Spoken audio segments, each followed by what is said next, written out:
Isang taus-puso at napakalaking pasasalamat po ng One Pacman Party List sa inyong walang sawang pagtangkilik at pagmamahal dito po sa party list na ito na nakakatulong na malaki sa mga kababayang Pilipino po natin. At dahil po sa inyo mga kababayan, pasok po sa top 10 ang One Pacman Party List dito po sa survey na lumabas. Ito pong panibagong lumabas na 2025 Party List Preferential Survey na kung saan nakakuha po ng ranking na top 10.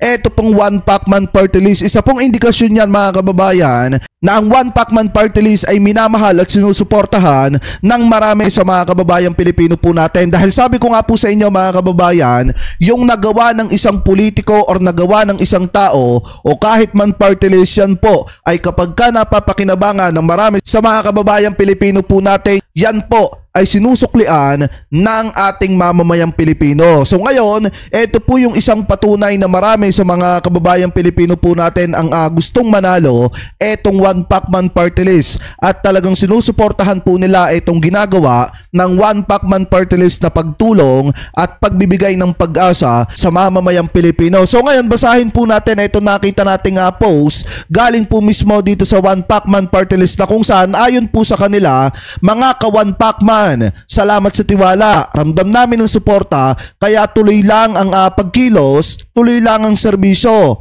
Ngayong Mayo 12, i-shade ang number 22 sa likod ng inyong balota para sa kalusugan, kabataan at edukasyon. Dito sa One Pacman, lahat ng champion may boses. Dito sa Pilipinas, isa lang, One Pacman mga kababayan. So yan po mismo ay galing po sa One Pacman Party List. So sana suportahan natin mga kababayan sa darating na Mayo 12, eto pong One Pacman Party List dahil alam naman po natin na sila lamang po ang isa sa nakakatulong sa mamamayang Pilipino, lalo na yung mga kapuspalad. At sila din yung party list na hanggang ngayon ay nakakatulong sa mga atletang manlalaro ng Pilipinas dahil nga ang kanilang paniniwala ang tagumpay ng mamamayang Pilipino sa larangan ng sports ay tagumpay ng Pilipinas. Kaya sana sa darating na Mayo 12, suportahan po natin ang One Pacman Party List number 22 po sa balota. Maraming salamat po. Ingat po kayo palagi. God bless po. Thank you po.